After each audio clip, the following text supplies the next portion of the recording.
I'm sure that Mara's going to get mad at me for telling you this, but they're doing Sparkle now. I know. Oh, okay, you know. And Are you going to be in Sparkle? Maybe. I don't know yet. We don't. It's there was a role that was written. Yes, for you specifically. You know what? It would be very hard to say no to Salim. I just can't say yes because it's not all official yet. You know what I mean? But so you are going to be in the movie. I know. That was a yes.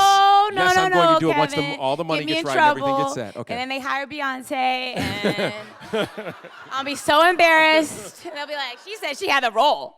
I guess she didn't." They are taping. It's a good point. But is it interesting now that roles are being written for you, and what a change, and how does that feel?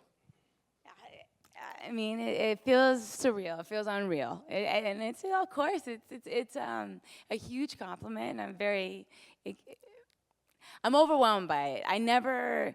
I would have been so happy getting a job on a soap opera. You have no idea. No. I'm real. I'm like just to be able to make a living acting was my goal at the time. I really did not have a goal that was that lofty when I started acting.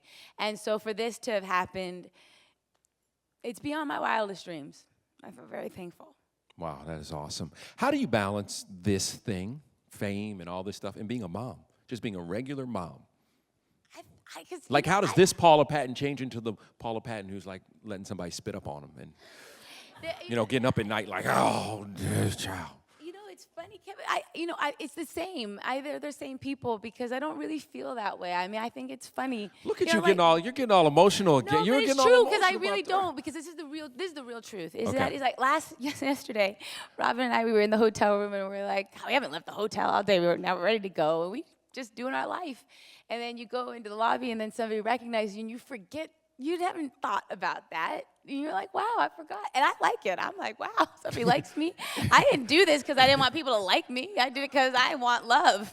Right. I want to be, I hear you. Definitely, could have used a little more love earlier in my life. And I think that, that's why we're here. So to be appreciated is an amazing thing. But I have no sense of feeling like there's another person or I don't know. It's just not.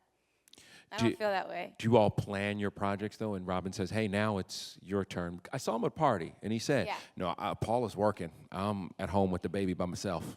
That was the first time because, you know what? No, he said it was the first time, and he was tripping. He was really amazing. He really he knew that we needed to be together as a family, and he knew that these were amazing opportunities for me. And he was writing an album at the time, but he's like, you know what, babe? He has always been my biggest supporter. And, he's a great husband, yeah. He's a great husband.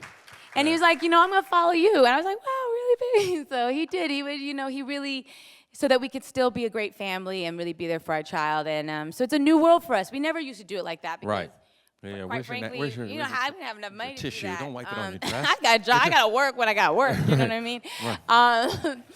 But it was great that he did that. Give me all the tissues. Doggone it. Oh, Here, it's okay. So embarrassing. Embarrass everybody. Anyway. No, it was funny because Robin came to a charity event. And he's like, no, I'm just out for a few minutes. I got to get back. The baby will be up in a minute. I got to feed the baby. I'm like, well, where's Paula? She's like, she's working. So he was on full-time daddy duty. He was amazing. Yeah, he was amazing. Now it's my turn. He's doing his thing, and I'm holding down the fort at home. So we're gonna just figure it out as we go, because you just don't know. You just do the best you can. That's all you can do. Sparkle starts shooting in October. I heard. I don't know what Robin has planned, but they start shooting in October.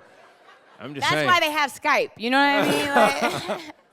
There is a moment that turns it for you. You know what? I'm definitely the kind of person that works better under. I don't think you can do it. Yes. I work well under that pressure, and so it was. I think it made me go, I have to dig harder. I got to work harder, and I really do want this. And I think that a little sign from God that said, you're on the right path when I got that call back. So, I mean, I don't know. I all can say for myself that. You go through tough times and you don't believe in yourself and you forget what you felt when you were a little kid. And I think that is the real moral of the story, is that when you're a little kid, you think you can do anything. Right. And then as you go through life, you get knocked down.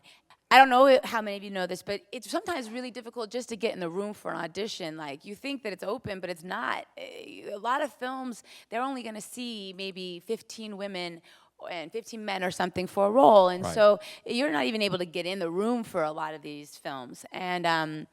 But Idlewild, luckily, he opened it up to see everybody. And Hitch hadn't even come out yet, so I had Right. nothing even on tape. And so I went in there and I thought, well, I'm not gonna get this, but maybe they'll like me. Maybe I'll get a smaller role in the movie. And Right. and then I got very, very, very lucky. That you have to take risks in this business, you know? And you have to be willing to fall on your face because you get another chance to pick yourself back up again and do it another way. And the only mistake you can make is by being safe. Don't be safe, you know? Go for it, because the worst they can say is take it back, you know? Yeah. We have to make the rest of the world come to us. I think of making films and African American films, and my passion for that is that it's a foreign film. It's like making a Chinese movie, right? And if everybody's black in the movie, you know, obviously there's other roles, but that if we continue to make quality, good movies that people want to see, then the white folks and everybody else, whatever, they'll show up. But we have to keep making movies for the community and making them great as they possibly can be, and of all different genres.